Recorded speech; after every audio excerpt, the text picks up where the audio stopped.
Ayan guys, na-align na natin yung nabangga. Ayan, okay na siya. Pati itong bisagra, na-sitting na natin ng maayos. Ayan, kabilaan. Tapos bago na rin yung headlight niya. Bagong bili yan. Ito yung luma oh.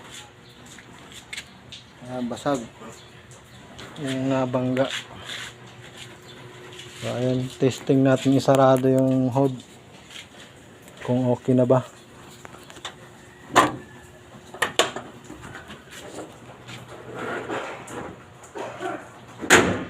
Yun, lapat na lapat. Ayos.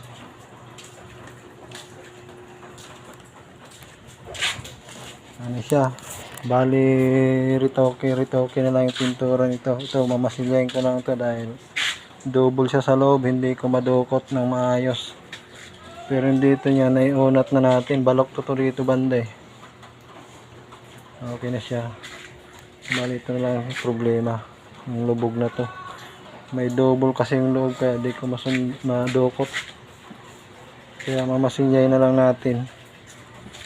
Alright. Ayos na ulit. Pintura lang.